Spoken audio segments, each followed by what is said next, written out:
Bismillahirrahmanirrahim. Assalamualaikum warahmatullahi wabarakatuh. Apa kabar semuanya? Semoga kita dalam keadaan sehat walafiat semuanya. Amin amin ya rabbal alamin. Baiklah, kita masuk ke materi selanjutnya yaitu manajemen PAUD atau pendidikan anak usia dini atau taman kanak-kanak. Itu pengertian manajemen PAUD atau TK adalah suatu usaha mengelola, mengatur, dan/atau mengarahkan proses interaksi edukatif antara anak didik dengan pendidik dan lingkungannya secara terencana, teratur, dan sistematis untuk mencapai tujuan pendidikan di taman kanak-kanak. Manajemen PAUD yang baik perlu memperhatikan hal-hal di bawah ini. Yang pertama, menunjang pihak pengelola untuk menjadi lebih profesional dan berkompeten.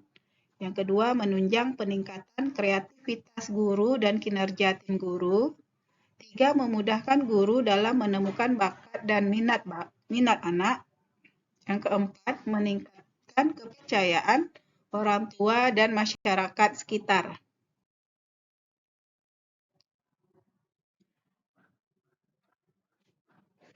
Pengertian manajemen PAUD adalah upaya untuk mengatur proses pendidikan anak usia dini agar dapat mencapai tujuan dari PAUD, yaitu memberikan pendidikan terbaik kepada anak untuk membantu pertumbuhan dan perkembangannya. Mereka yang termasuk dalam anak usia dini adalah anak-anak yang usianya di bawah 6 tahun. Menurut Rugaiyah dalam Mustari 2015-120, manajemen sarana dan prasarana adalah kegiatan pengelolaan sarana dan prasarana yang dilakukan oleh sekolah dalam upaya menunjang seluruh kegiatan, baik kegiatan pembelajaran maupun kegiatan lain, sehingga kegiatan berjalan dengan lancar. Kemudian, berikutnya, 2. Manajemen pembelajaran. Pada dasarnya, manajemen pembelajaran merupakan peraturan suatu kegiatan pembelajaran, baik kegiatan pembelajaran yang dikategorikan dalam kurikulum inti maupun penunjang berdasarkan kurikulum yang ditetapkan sebelumnya oleh Kementerian Pendidikan Nasional atau Kementerian Agama. Konsep manajemen pembelajaran meliputi kegiatan perencanaan, kegiatan pengorganisasian, kegiatan pengendalian atau pengarahan, dan kegiatan pengevaluasian yang berkaitan dengan proses membelajarkan siswa dengan mengikutsertakan berbagai faktor di dalamnya guna mencapai tujuan. Tahap-tahap manajemen pembelajaran. 1. Perencanaan pembelajaran. 2. Pelaksanaan pembelajaran. 3. Evaluasi pembelajaran atau penilaian. 4. Pengawasan.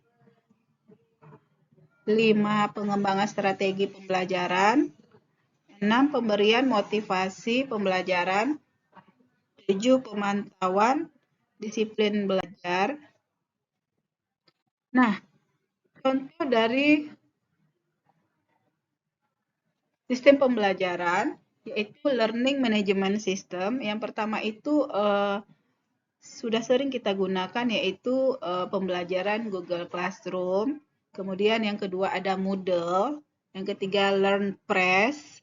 Kemudian yang keempat ada Ruang Kelas. Kemudian Canva dan lain sebagainya. Yang ketiga, manajemen personel adalah perencanaan pengorganisasian, pengarahan, dan pengendalian dari pengadaan, pengembangan, kompensasi, pengintegrasian, pemeliharaan, dan pemberhentian karyawan dengan maksud terwujudnya tujuan perusahaan, individu, karyawan, dan masyarakat yang bersangkutan. Ini menurut Flippo dalam Hasibuan tahun 2017 pada halaman 11.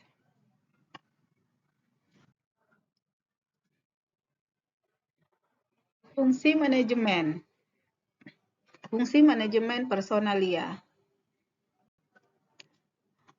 Fungsi manajemen personalia meliputi yang pertama perencanaan. Perencanaan yang dimaksud di sini adalah maaf ya Ibu sambil minum.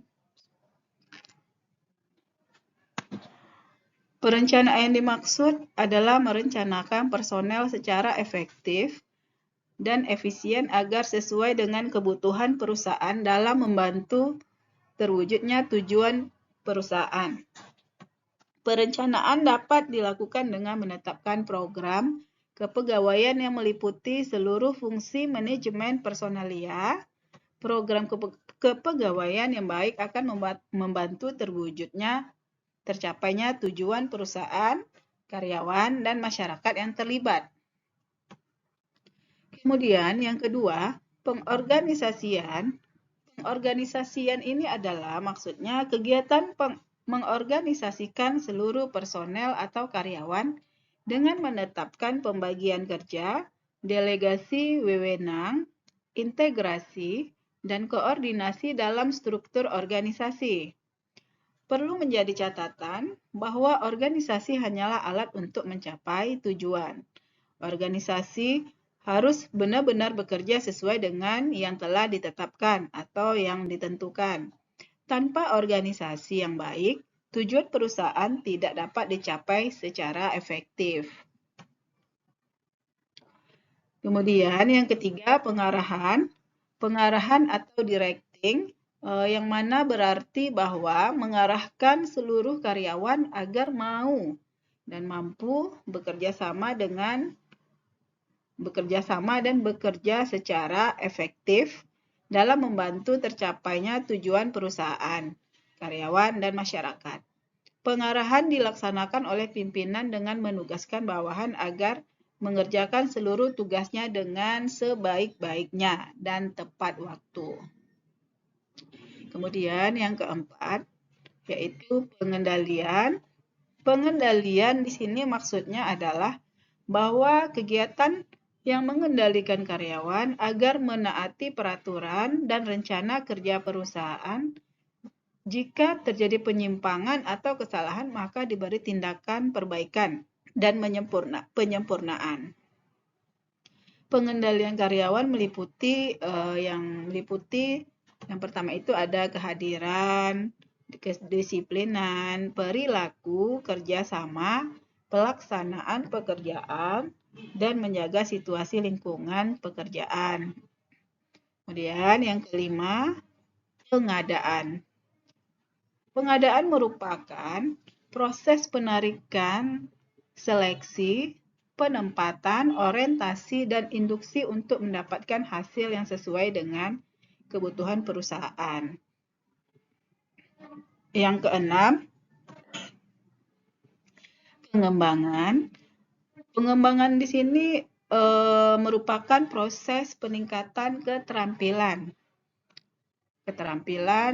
teoritis, konseptual, dan moral karyawan melalui pendidikan dan pelatihan. Pendidikan dan pelatihan harus disesuaikan dengan kebutuhan pekerjaan masa kini maupun masa depan. Selanjutnya yang ketujuh, kompensasi merupakan pemberian balas jasa secara langsung dan tidak langsung berupa uang atau barang kepada karyawan sebagai imbalas atas tenaga dan jasa yang diberikan kepada perusahaan. Prinsip kompensasi ini adalah adil dan layak. Adil berarti sesuai dengan prestasi kerjanya, dan layak berarti memenuhi kebutuhan primernya serta berpedoman pada batas upah minimum pemerintah serta melewati pertimbangan internal dan eksternal yang konsisten. Kemudian yang kedelapan, pengintegrasian. Pengintegrasian ini berarti kegiatan yang ditujukan untuk mempersatukan kepentingan perusahaan dengan kebutuhan karyawan agar tercipta kerjasama yang selaras dan saling menguntungkan. Kemudian yang ke-9, pemeliharaan, bahwa pemeliharaan adalah kegiatan memelihara dan meningkatkan kondisi fisik, mental, dan loyalitas karyawan agar tetap mau bekerja sama hingga pensiun. Pemeliharaan yang baik dilakukan dengan program kesejahteraan yang berdasarkan kebutuhan sebagian besar karyawan serta berpedoman pada internal dan eksternal konsistensi. Yang ke-10, kedisiplinan. Bahwa menjaga kedisiplinan ini adalah fungsi manajemen personalia yang paling penting. Hal ini karena kedisiplinan adalah kunci terwujudnya tujuan perusahaan melalui keinginan dan kesabaran untuk menaati peraturan-peraturan perusahaan dan norma-norma sosial. Jadi kedisiplinan merupakan kunci dari berhasilnya suatu perusahaan. Selanjutnya, yang terakhir, 11, pemberhentian. Pemberhentian di sini maksudnya adalah putusnya hubungan kerja seorang karyawan dari suatu perusahaan. Pemberhentian ini dapat disebabkan oleh keinginan karyawan, keinginan perusahaan, atau berakhirnya kontrak kerja, dan lain sebagainya. Tujuan manajemen personalia meliputi 1. Tujuan sosial. Ya.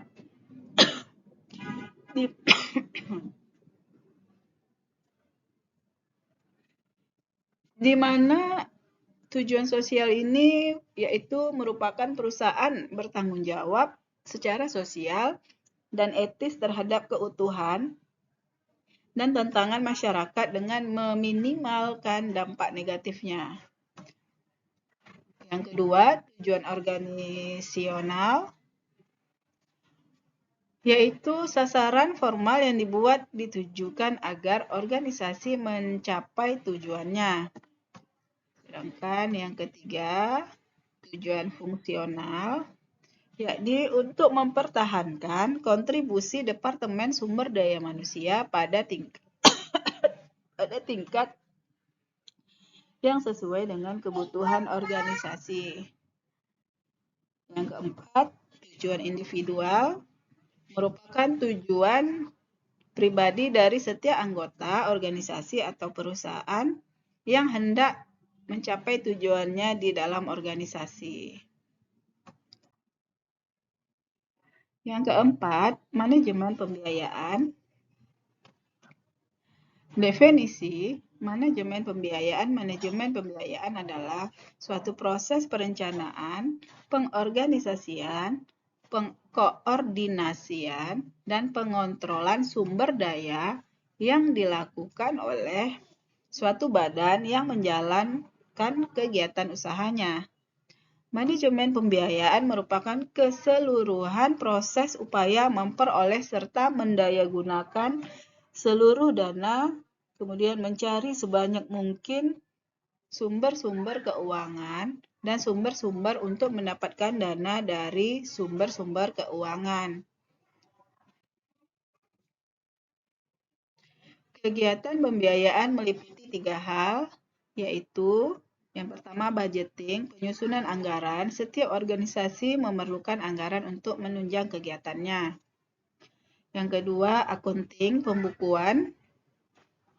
Kegiatan manajemen pembiayaan yang kedua adalah pembukuan atau kegiatan pengurusan keuangan. Yang ketiga, auditing atau pemeriksaan. Jadi untuk semua kegiatan pembiayaan ini akan diperiksa apakah sesuai atau tidak sesuainya. Kemudian yang kelima, manajemen sarana dan prasarana adalah proses kerjasama pendayagunaan semua sarana dan prasarana pendidikan secara efektif dan efisien. Nah, apa tugas manajemen sarana dan prasarana? Menurut Rohiyat tahun 2012 halaman 26, Manajemen sarana dan prasarana adalah kegiatan yang mengatur untuk mempersiapkan segala peralatan atau material bagi terselenggaranya proses pendidikan di sekolah. Secara umum, proses kegiatan manajemen sarana prasarana pendidikan meliputi perencanaan, pengadaan, pendistribusian, penggunaan inventarisasi, dan pengawasan dan pemeliharaan, serta penghapusan. Proses-proses ini penting dilakukan agar pengadaan sarana prasarana tepat sasaran dan efektif dalam penggunaan. Ruang lingkup manajemen sarana prasarana menurut Barnawi dan M. Arifin tahun 2012 pada halaman 51 sampai 79.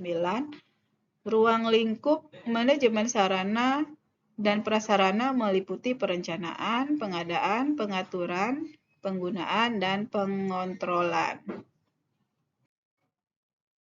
Unsur-unsur manajemen, pengertian dan contoh. Unsur yang pertama itu ada manusia, manusia. Yang kedua, money, uang. Yang ketiga ada material atau bahan. Yang keempat, mesin. Yang kelima ada metode. Kemudian yang keenam, market, pasar.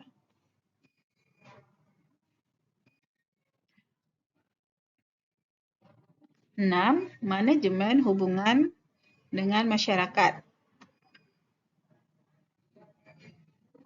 Dapat diartikan sebagai fungsi manajemen yang khas antara organisasi dengan publiknya atau masyarakat, atau dengan kata lain antara lembaga pendidikan dengan publik internal, guru, karyawan, dan siswa, dan publik eksternal seperti orang tua siswa, masyarakat, dan institusi lain.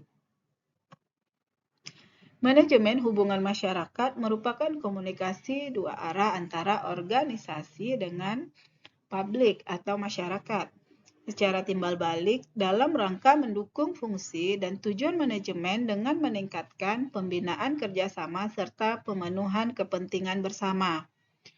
Ada 6 ruang lingkup pekerjaan humas, yaitu publisitas, pemasaran, public affair, manajemen isu, lobby, dan hubungan investor.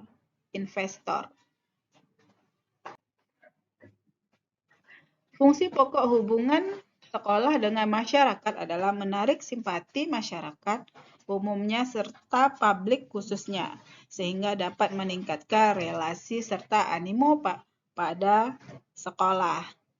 Hal ini akan membantu sekolah untuk mensukseskan program-programnya sehingga mampu mencapai tujuan pendidikan yang diharapkan. Kemudian yang ketujuh, isu-isu kritis dalam manajemen pendidikan PAUD atau TK.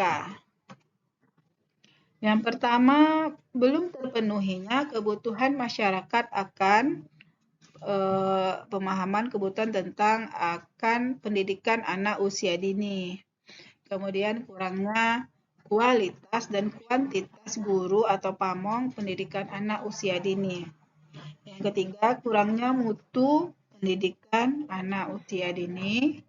Yang keempat, kurangnya animo masyarakat atau kesadaran orang tua tentang urgensi pendidikan anak usia dini. Terus yang kelima, kebijakan pemerintah tentang pendidikan anak usia dini yang masih belum sampai ke masyarakat, ke bawah atau ke orang tua. Selanjutnya, unsur-unsur manajemen. Yang pertama itu ada perencanaan, pengorganisasian, penyusunan, pengarahan, pengawasan, dan lain sebagainya. Problematika pendidikan anak usia dini di Indonesia itu yang pertama, sebagian besar guru PAUD belum memenuhi kualifikasi S1 atau pendidikan guru PAUD. Yang kedua, minimnya gaji guru PAUD sehingga mereka tidak mampu melanjutkan studinya di pendidikan guru PAUD. Sedangkan yang ketiga, tingkat ekonomi guru PAUD rata-rata masih rendah. Kehadiran PAUD di Indonesia sesungguhnya dimulai sejak sebelumnya kemerdekaan, yaitu pada masa pergerakan nasional pada penjajahan Belanda 1908 sampai 1941 dan masa penjajahan Jepang pada tahun 1942 sampai dengan 1945. Nah, dalam peraturan pemerintah nomor 57/2021 tentang standar nasional pendidikan, yang dimaksud PAUD berkualitas adalah satuan PAUD yang memiliki lingkungan belajar yang aman, nyaman, dan mampu memfasilitasi anak agar berkembang dengan utuh, yaitu berkualitas dalam proses pembelajaran dan berkualitas dalam pengelolaan satuan. Pengembangan program pendidikan anak usia dini atau PAUD. Yang pertama itu pelatihan berjenjang kepada para pendidik PAUD atau guru PAUD ya. Kemudian diklat PAUD, peningkatan kompetensi pendidik PAUD, pemberian insentif kepada para pendidik PAUD setiap tahun, penyelenggaraan acara gebiar, kompetisi, dan kejuaraan olahraga antar PAUD. Kemudian pelatihan kurikulum muatan lokal. Sudah selesai. Demikianlah materi kita untuk hari ini. Nanti ada tugas Ibu berikan. Tolong kamu kerjakan di kertas 1 lembar. Nanti boleh hasil pekerjaannya itu difotokan dan juga dikumpul di kampus ya. Nanti dititip saja sama Kosma. Titip aja sama Kosmanya, kumpulkan. Nah, kemudian nanti letakkan saja di meja Ibu atau nanti kalau kita berjumpa boleh langsung berikan ke Ibu. Demikianlah perkuliahan hari ini. Lebih dan kurang mohon maaf. Wabillahi taufik wal hidayah. Assalamualaikum warahmatullahi wabarakatuh.